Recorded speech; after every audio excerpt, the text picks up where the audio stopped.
नमस्कार, गोहार छत्तीसगढ़ में आप सभी का स्वागत है। मैं हूं आपके साथ दिव्यांशु जोशी। छत्तीसगढ़ विधानसभा से पारित हुआ आरक्षण संशोधन विधेयक का पूरा मामला अब तक अटका हुआ है, क्योंकि इस विधेयक को मंजूरी तभी मिल पाएगी जब राज्यपाल इस पर हस्ताक्षर करेंगी। हस्ताक्षर के लिए राज्यपाल ने राज्य सरकार से 10 बिंदुओं की जानकारी मांगी है। यानी कि राज्यपाल ने सरकार से आरक्षण संशोधन विधेयक को लेकर 10 सवाल किए हैं, जिस पर कांग्रेस संचार प्रमुख सुशील आनंद शुक्ला ने यह कहा कि आरक्षण संशोधन विधेयक को सर्वसम्मति से पारित करके राजभवन भेज दिया गया था, जिसके बाद राज्यपाल को इस पर तत्काल प्रभाव से हस्ताक्षर करने चाहिए थे। कांग्रेस का यह कहना है कि जो 10 सवाल सरकार से राज्यपाल ने किए हैं, संवैधानिक रूप से इन 10 सवालों को विधेयक के साथ सरकार को वापस भेजना चाहिए था। कांग्रेस ने राज्यपाल के 10 सवालों को भी राजनीतिकरण बताया है। तो वहीं राज्यपाल के द्वारा कांग्रेस के किए गए 10 सवालों को लेकर पूर्व नेता प्रतिपक्ष धर्मलाल कौशिक का बयान भी सामने आया, जिसमें उन्होंने कहा कि मुख्यमंत्री के कारण ही आरक्षण छीना गया है।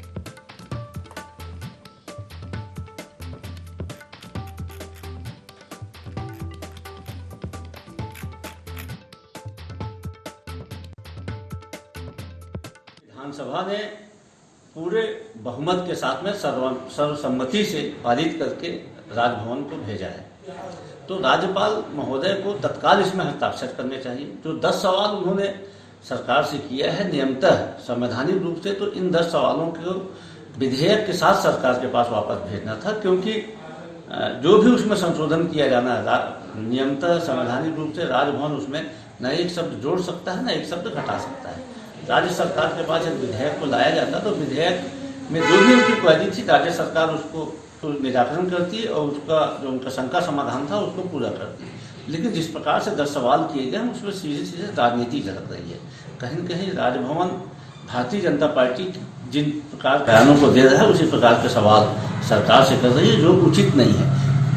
आरक्षण संशोधन विधेयक छत्तीसगढ़ की सर्व समाज के हितों के लिए सरकार ने बनाया है। इसमें अवरोध पैदा करना कहीं न कहीं लोगों की जो भावनाएं हैं, जन भावनाएं हैं, उसका समर्थन करना है। भाजपा को दबाव बनाने की इसलिए जरूरत नहीं है।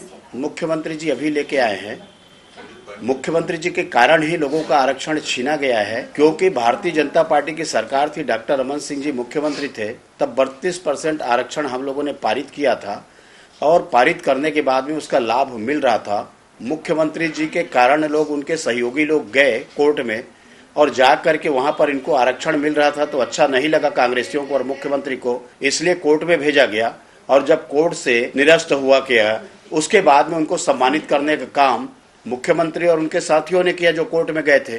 किस मुंह से बात करते हैं बीजेपी के?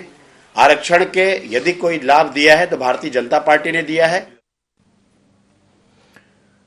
तो आरक्षण विधेयक पर टकराव देखने को मिल रहा है, जहां आरक्षण पर सरकार से सवाल पर बवाल मच गया है। आरक्षण विधेयक को लेकर के राज्यपाल ने सरकार से 10 सवाल पूछे हैं, जिसे लेकर के राजनीतिक बयानबाजी तेज हो गई है। आज इसी विषय को लेकर के हम चर्चा करने वाले हैं और चर्चा करने के लिए हमारे साथ 3 खास मेहमान जुड़ेंगे। हमारे साथ चर्चा में जुड़ रहे हैं अमित श्रीवास्तव जी, जो कि कांग्रेस प्रवक्ता हैं। साथ ही साथ हमारे साथ जुड़ रहे हैं नरेश गुप्ता जी, जो कि बीजेपी नेता हैं, और हमारे साथ जुड़ रहे हैं लखन चौधरी जी, जो कि राजनीतिक विश्लेषक हैं। आप तीनों मेहमानों का बहुत बहुत स्वागत है ND24 में। सबसे पहले मैं शुरुआत करना चाहूंगा अमित श्रीवास्तव जी से। अमित जी, विधेयक अटकने के लिए बीजेपी कैसे जिम्मेदार है, बताइए। देखिए दिवांशु जी, राज्यपाल जी ने जो सवाल पूछे हैं, हमने सर्वसम्मति से विधि विशेषज्ञों से राय लेने के बाद उसको पूरी तरीके से जिस प्रकार से उन्होंने अध्ययन करके और अभिमत करके सर्वसम्मति से हमने उसे विधेयक लाके पास भी करवाया जी। लेकिन मुझे ऐसा लगता है कि कुछ दिन पहले तक महामहिम जी स्वयं कह रही थी कि मैं इसमें हस्ताक्षर कर दूंगी, लेकिन अब सवाल पूछने के बजाय मुझे लगता है उस विधेयक को वापस कर देना चाहिए और सरकार जो है इस पर संवैधानिक तौर पर निर्णय लेगी। अब आपने पूछा कि इस पे बीजेपी कैसे लायबल है। आपके माध्यम से मैं बता दूं कि पूर्ववर्ती सरकार के समय भी जब ये केस हाई कोर्ट में चल रहा था, और आपको मैं बताना चाहता हूं कि 2 कमेटियां इन्होंने बनाई थी 2012 से 18 के बीच में। ननकीराम कंवर जी की अध्यक्षता में एक कमेटी बनी थी, चीफ सेक्रेटरी जी की अध्यक्षता में एक कमेटी बनी थी जी। और जब इन्हें एफिडेविट के साथ और संशोधित एफिडेविट के साथ हाई कोर्ट में जवाब देना था, तो इन्होंने दोनों रिपोर्ट को नहीं लगाया। और मुझे लगता है कि वो लापरवाही और वो जिस प्रकार से मजबूती से जो पक्ष नहीं रखा गया था, उसका खामियाजा आरक्षण लोगों को नहीं मिला और ये लोगों को भुगतना पड़ा। लेकिन हमारी सरकार आने के बाद जब ये निर्णय आया तो अभी हम सुप्रीम कोर्ट में देश के 3 जो नामी वकील हैं जो उसको पक्ष रखने के लिए हमने रखा। उसके बाद मुख्यमंत्री जी ने स्वतः ही कहा था कि संविधान के अनुसार जो भी अधिकार जिनके पास है विधि सम्मत उनका अधिकारों के साथ उनको वो दिया जाएगा। संविधान में जो भी व्यवस्था है उसके अनुरूप उनको लाभ भी दिया जाएगा, कम नहीं किया जाएगा, उन्होंने स्पष्ट किया था। और हमने जब विधेयक लाए गए, हमने जो एक कहते हैं ना कि क्राइटेरिया को फिक्स करके हमने जो लाया, उसके बाद अगर आप देखिए कि हमारे 5 जो कैबिनेट मिनिस्टर हैं वो राज्यपाल जी से जाके उन्होंने निवेदन किया कि अविलंब इस पे अनावश्यक इसे रोकिए मत और इस पे हस्ताक्षर हो जाना चाहिए, क्योंकि इससे सभी वर्गों का नुकसान हो रहा है। बिल्कुल। लेकिन वो हमारे जो 5 कैबिनेट मंत्री चले गए और हमारी सोच भी दिव्यांशु जी ये थी कि जितनी संख्या भारी उसकी उतनी हिस्सेदारी, और अब महामहिम जी को अविलंब हस्ताक्षर कर देना चाहिए, मुझे ऐसा लगता है। लेकिन बीजेपी का कोई भी प्रतिनिधिमंडल विधानसभा में बिल्कुल वो हमारे साथ थे, लेकिन मुझे ऐसा लगता है कि अगर वो भी जाके निवेदन राज्यपाल जी से करते, क्योंकि जैसा मैंने आपसे कहा कि ये पूरी तरीके से विधि विभाग द्वारा अध्ययन करने के उपरांत अभिमत लेने से इसे विधि सम्मत ये पूरा लाया गया था विधेयक। लेकिन अगर उसके बाद भी अगर राजभवन को कोई क्वेरीज थी तो उस क्वेरी को सुधार के लिए सरकार के पास लौटा देना था। लेकिन अभी तक कोई भी बीजेपी का लीडर निवेदन करने राज्यपाल जी के पास नहीं गया है, इसलिए उनकी मंशा पे हमें भी शक होता है, छत्तीसगढ़ की जनता को भी शक होता है। क्योंकि एक तो पहले उन्होंने अच्छे से पक्ष नहीं रखा हाई कोर्ट में, और अब अभी तक कोई भी बीजेपी का लीडर महामहिम से मिलने नहीं गया, निवेदन करने नहीं गया। इसलिए पूछता है छत्तीसगढ़ कि क्यों अभी तक बीजेपी के नेता शांत हैं, क्यों बीजेपी के नेता अभी तक, क्या बीजेपी की मंशा लोगों को आरक्षण दिलाने की नहीं है? ये सारे प्रश्नों का जवाब पूछती है छत्तीसगढ़ की जनता बीजेपी के नेता से। और मेरे बहुत ही सम्मानित मेरे बड़े भाई बैठे हुए नरेश भैया, मैं सारे प्रश्नों का जवाब उनसे बड़ी नम्रता पूर्वक पूछना चाहता हूँ। चलिए ठीक है, आपके सारे सवालों के जवाब ले लेते हैं। नरेश जी क्या कहेंगे? देखिए, सबसे पहली बात तो यह है कि सरकार की नीयत में खोट है। सरकार की नीयत में भी खोट नहीं होती और ये आरक्षण देने के पक्षधर होते तो यह सुप्रीम कोर्ट के बजाय छत्तीसगढ़ हाई कोर्ट में ही उन बड़े वकीलों को बुला सकते थे।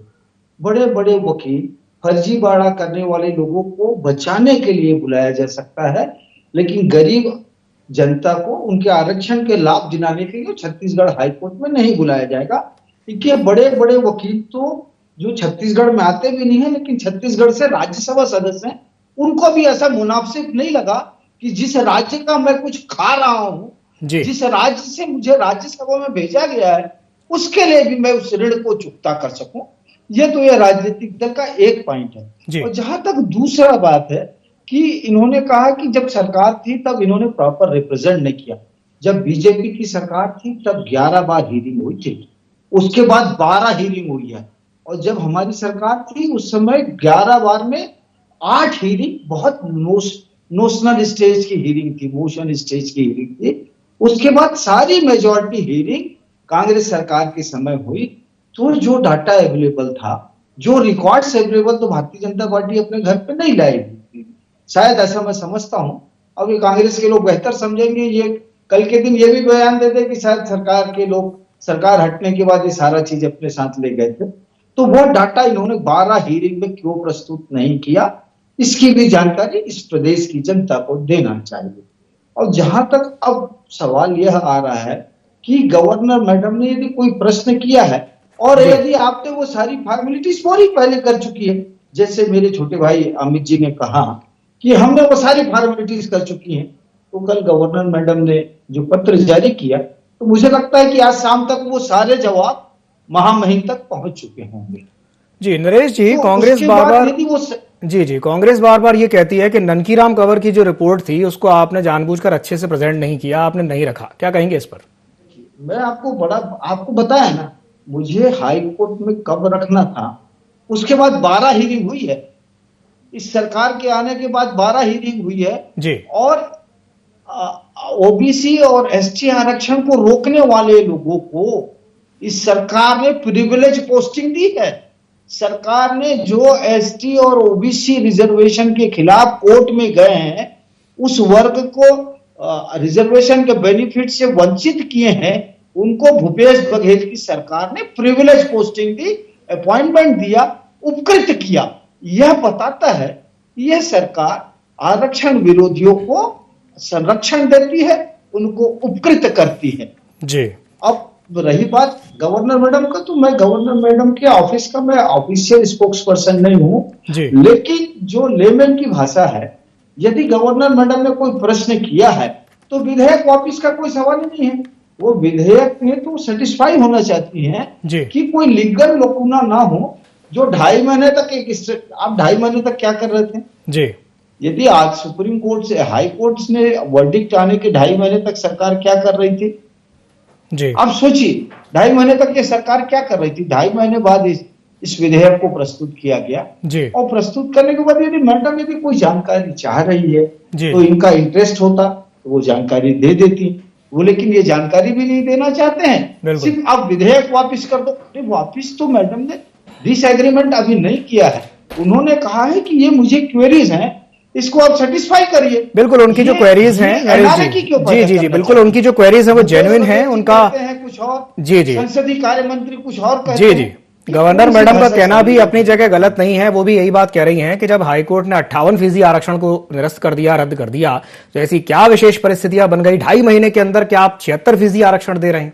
चलिए ठीक है, मैं लखन जी से एक सवाल कर देता हूं। लखन जी, गवर्नर मैडम के द्वारा, राज्यपाल के द्वारा सवाल पूछना क्या राजनीति है? जैसा कि कांग्रेस कह रही है कि भाई वो तो यहां पर भी राजनीति कर रहे हैं, आप इसे कैसे देखते हैं, क्या कहेंगे इस पर? लखन जी। देखिए दिव्यांशु जी, ये कांग्रेस का सवाल नहीं है। अभी पिछले कुछ दिनों से जिस तरह से आज आपने भी उठाया है कि सवाल से सियासत और सवाल पर बवाल जो है, ये राज्य में भी पिछले जो है 15 दिनों से करीब जो है तेजी के साथ, खास करके जब से 2 दिसंबर को विधानसभा में ये विधेयक पास हो गया था और तब से जो है ये उहापोह की स्थिति, संशय की स्थिति राज्य में बनी हुई है। और ये चर्चाएं हो रही है कि अभी तक तो कांग्रेस और भाजपा इस पर आरक्षण को लेकर सियासत कर रही थी, लेकिन अब राजभवन भी खुलेआम सियासत पर उतारू है, इसमें कहीं कोई दो राय नहीं है। देखिए राज्य में अभी बौद्धिक वर्ग और आम जनमानस जो है ये चर्चा कर रहा है कि राजभवन को इस तरह सियासत करने के बजाय जो है, सवाल पूछने के बजाय जो है, विधेयक को लौटा देना चाहिए था और लौटाने के बाद इसमें संशोधन करके मुझे फिर से भेजिए, ये बोलना चाहिए था। कई तरह के देखिए सवाल जो किए हैं, 10 सवाल जो किए गए हैं, उसमें से कई जो सवाल हैं वो सवाल से ही सवाल खड़े हो रहे हैं कि एक तो सवाल नंबर 6 में और 7 में जो 2 सवाल है वो तो ठीक है कि क्वांटिफाइबल डेटा आयोग की रिपोर्ट राजभवन को मिलनी चाहिए और विधि विधायी विभाग का अभिमत है या नहीं है, ये 2 सवाल वैलिड है। लेकिन बाकी जो कई सवाल हैं उन सवालों पर भी अब सवाल खड़े होने लगे हैं। जैसे कि सवाल नंबर 4, इसमें कहा गया है कि ST/SC वर्ग को राज्य के सामाजिक, आर्थिक, शैक्षणिक रूप से किस प्रकार पिछड़ापन है। मतलब ये जो है राजभवन पूछ रहा है कि ST/SC वर्ग में पिछड़ापन है किस तरह का है। आज देखिए 75वीं जो है हम लोग वर्षगांठ मना रहे हैं आजादी की, और राजभवन, राज्यपाल ये पूछ रही हैं कि ST/SC वर्ग में सामाजिक पिछड़ापन है तो किस तरह का है। मतलब इसका क्या अर्थ निकाला जाए, पिछड़ापन है या नहीं है, दोनों अर्थ इसके निकल रहे हैं। तो ये इसी तरह से 5वें नंबर पर भी है यही सवाल कि कौन सी कमेटी बनी पिछड़ेपन की जानकारी के लिए। एक सवाल और 9वां नंबर का सवाल है कि ST/SC के लोग राज्य के सेवाओं में चयनित नहीं हो रहे हैं। ये घोर आपत्तिजनक सवाल है कि ST/SC के लोगों की राज्य के सरकारी सेवाओं में नियुक्ति नहीं हो रही है, राजभवन कह रहा है, जबकि सारे नियुक्तियों में ST/SC की भारी संख्या में जो है नियुक्तियां हो रही हैं। और एक महत्वपूर्ण सबसे बड़ा सवाल दिव्यांशु जी, मैं ये कहना चाहता हूं कि क्या आरक्षण का अधिकार केवल ST/SC को है? जिस तरह से राजभवन चिंता जाहिर कर रहा है कि मैंने केवल अनुसूचित जनजाति वर्ग के आरक्षण बढ़ाने के लिए सरकार को कहा था, केवल ट्राइब्स का, तो बाकी कास्ट का, OBC का, इसके लिए क्या राजभवन की कोई जिम्मेदारी नहीं बनती? राज्य में इतनी बड़ी तादाद में 50% आबादी OBC वर्ग की है, तो क्या OBC वर्ग को आरक्षण का लाभ नहीं मिलना चाहिए? आज राज्य में सबसे ज्यादा प्रतिस्पर्धा यदि है तो वो OBC वर्ग में है। OBC वर्ग के बच्चों को इसका नुकसान उठाना पड़ रहा है और प्रतिस्पर्धी सेवाओं में वे वंचित हो रहे हैं। तो क्या इसके लिए सरकार जो कदम उठा रही है कि 14% से बढ़ाकर 27% कर रही है, ये जो है क्या गलत है इसमें? भाई दूसरे वर्गों को आरक्षण सरकार ने कम नहीं किया है। आदिवासी वर्ग का आरक्षण 32% रखा है। जी लखन जी, आपने आपने सवाल नंबर 4, सवाल नंबर 5 का जिक्र किया, 9 नंबर का भी आपने जिक्र किया, लेकिन जो 3 नंबर का सवाल है वो भी तो देखिए। उसमें उन्होंने पूछा है कि हाईकोर्ट के आदेश के 2.5 महीने बाद ऐसी कौन सी परिस्थितियां बनी कि जिसके आधार पर आरक्षण में 50% से अधिक की वृद्धि की गई है, ये भी तो उन्होंने पूछा है। नहीं, देखिए ये स्थितियां इसलिए बनी थी कि 2.5 महीने तक शिक्षण संस्थाओं में प्रवेश और नौकरियां, व्यापम और पीएससी की जो सारी भर्तियां जिसमें रोस्टर का पालन होता है सब रुक गया था, इसलिए ये स्थितियां बनी। और राज्यपाल ने, राजभवन ने तो खुद ही कहा था सरकार को कि आप इस पर अध्यादेश लाएं या विधेयक लाएं, और ये जो स्थिति बनी है इस स्थिति से जो है जल्दी से जल्दी जो है राज्य की जनता को, युवाओं को खास करके जो है चिंता से मुक्त कराएं। देखिए एक बहुत बड़ा सवाल इस राजनीति के पीछे में जो नुकसान हो रहा है, मैं वो आपके माध्यम से 15-20 सेकंड में बताना चाहूंगा। बताइए। अभी विश्वविद्यालयों की बीएड की 3rd सेमेस्टर की शिक्षण सत्र 22-23 की प्रारंभ हो चुकी है, सारे सेमेस्टर एग्जाम प्रारंभ हो चुके हैं, लेकिन बीएड में 1st सेमेस्टर में एडमिशन नहीं हुआ है अभी तक। ये जो है 1 साल इनका नुकसान हो रहा है, इसके लिए कौन जिम्मेदार है? क्या सरकार या विपक्ष या राजभवन जिम्मेदारी लेंगे? बच्चों का 1 साल का नुकसान हो चुका। 1st सेमेस्टर की सारी एमए, एमकॉम, एमएससी की परीक्षाएं शुरू हो चुकी हैं 9 दिसंबर से राज्य में हेमचंद यादव विश्वविद्यालय में, और यहां पर बीएड में अभी 1st सेमेस्टर में एडमिशन नहीं हुआ है। तो इन जो है वजहों को कौन देखेगा? तो सियासत जो है राजभवन को इस तरह करने की बजाय स्पष्ट बुलाकर, मुख्यमंत्री को बुलाकर, कैबिनेट को बुलाकर क्या वो बात नहीं कर सकती थी इन सवालों को? तो ये भी तो सवाल उठ रहा है। बिल्कुल सही कहा आपने, और ये काफी वैलिड प्रश्न है, काफी वाजिब सवाल है, आपने सही सवाल पूछा है। इस पर मैं प्रतिक्रिया चाहूंगा अमित जी की। अमित श्रीवास्तव जी, आपने लखन जी की बात सुनी, उनका इशारा इस तरफ है कि भाई स्टूडेंट्स का लॉस हो रहा है, तो इसके लिए कौन जिम्मेदार है? क्या कहेंगे इस पर? देखिए, मैंने तो पहले ही कहा कि अविलंब, बिल्कुल अनावश्यक रूप से इसमें देरी नहीं करना चाहिए और तत्काल इसमें हस्ताक्षर करना चाहिए, क्योंकि उससे सभी वर्गों को नुकसान हो रहा है। और एक सेकंड पॉइंट भी मैं आपके माध्यम से उठाना चाहता हूं, लखन भैया, शायद आप भी मेरी बातों से इत्तेफाक रखेंगे। सेकंड नंबर का पॉइंट है इंदिरा साहनी केस में उल्लेखित विशेष एवं बाध्यकारी परिस्थितियां कौन सी हैं? अरे ये तो पब्लिक डोमेन में साफ साइटेशंस में है, दुनिया जानती है कि इंदिरा साहनी जो केस था वर्सेस यूनियन ऑफ इंडिया 1992 में डिसीजन आया था। 1 अक्टूबर 1991 में एक केस लगा था जिसमें 9 जजेस बैठे थे। जब मुझे पता है, सारे लोगों को पता है, तो आपके लीगल ऑफिसर आपके वहां बैठे हैं, आप उस 10 प्रश्नों में अगर आप पूछते हैं तो मुझे लगता है कि कहीं ना कहीं छत्तीसगढ़ की जनता को इसका नुकसान हो रहा है। और मैं आपके माध्यम से, हम सब महामहिम हम सब के लिए बहुत आदरणीय है, राजभवन हम सब के लिए, मैं उस पर कुछ टिप्पणी नहीं करना चाहता, लेकिन मुझे ऐसा लगता है कि ये जो सेकंड नंबर पॉइंट है, पब्लिक डोमेन के साथ साथ हम सब उस साइटेशंस को फॉलो करते हैं जो 1992 में आया था, जिसमें मैंने जैसा आपसे कहा कि 10% 9 जजेस जिसमें बैठे थे और ये डिसीजन हुआ था। तो ये पूछना कि इंदिरा साहनी केस में उल्लेखित विशेष एवं विशेष बाध्यकारी परिस्थितियां कौन सी हैं, मुझे दिव्यांशु जी ऐसा लगता है कि 10 प्रश्नों में कई प्रश्न तो लखन भैया ने उसमें प्रश्न चिन्ह लगाए और सेकंड नंबर पे मेरा भी आपत्ति है। तो मुझे ऐसा लगता है कि हम आपके माध्यम से सिर्फ निवेदन कर सकते हैं, क्योंकि सरकार जब कोई विधेयक लाती है तो सभी संवैधानिक पहलुओं की पड़ताल और तथ्यात्मक निराकरण के उपरांत ही संशोधित विधेयक को हमने विधानसभा में सर्वसम्मति से पारित किया था, और विधि विभाग द्वारा उसका अध्ययन करने के बाद, उस पर अभिमत लेने के बाद, मैं आपके नरेश भैया बैठे हैं, भाजपा ने भी सपोर्ट किया था। तो मैं आज आपके माध्यम से कहना चाहता हूं कि अगर आप इसमें कोई बाधा खड़ा नहीं करना चाहते तो बीजेपी का कोई प्रतिनिधि मंडल महामहिम से निवेदन करने क्यों नहीं गया? अगर हमारे 5 वरिष्ठ मंत्री अगर महामहिम से मिलने जाके निवेदन कर सकते हैं, तो आप यहाँ भाजपा के लोगों ने अभी तक क्यों नहीं गए और क्यों निवेदन नहीं किए? अगर कोई प्रॉब्लम थी, कोई क्वेरीज थी राजभवन को, तो उसको सॉर्ट आउट किया जा सकता था। लेकिन फिर मैं आपके माध्यम से कहता हूं कि राजभवन को अविलंब हस्ताक्षर करना चाहिए। अनावश्यक देरी करने से हर वर्ग को नुकसान हो रहा है, फिर वो चाहे छात्र हो, चाहे कोई भी जाति विशेष का व्यक्ति हो। ठीक है, नरेश जी क्या कहेंगे अमित जी की बात पर? देखिए, मुझे लगता है कि ये एक पूरा डिबेट वन साइड। मुझे ये इंदिरा साहनी केस के बारे में इन्होंने क्या लिखा है? इंदिरा साहनी केस में उल्लिखित विशेष और बाध्यकारी परिस्थितियां कौन सी है छत्तीसगढ़ के रेफरेंस में, ये थोड़ा सा ध्यान रखिएगा। तो उन्होंने उसकी जानकारी मांगी है।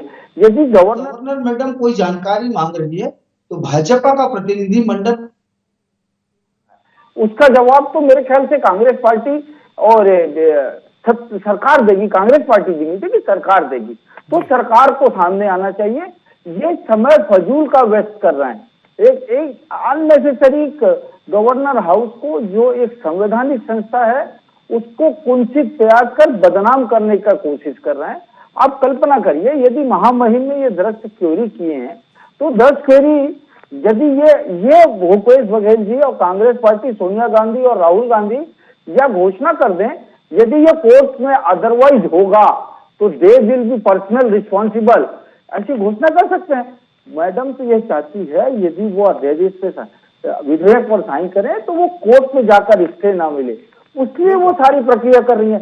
उस पर इतना एनआरए डेवलप करना, पूरे प्रदेश में हाहाकार मचा देना, व्यवस्थाओं को खत्म करना, संवैधानिक व्यवस्थाओं को खराब करने का प्रयास करना, वो बोल रही हैं आप मुझे इन सवालों का जवाब कर दीजिए, उसके बाद हम इसको देख लेंगे। तो आप उसके बजाय आप you are so arrogant with the power, इतनी एरोगेंसी है पावर के साथ आपको कि आप बोलते हैं नहीं आप हमसे प्रश्न मत पूछिए, आप विधेयक वापिस कर दीजिए।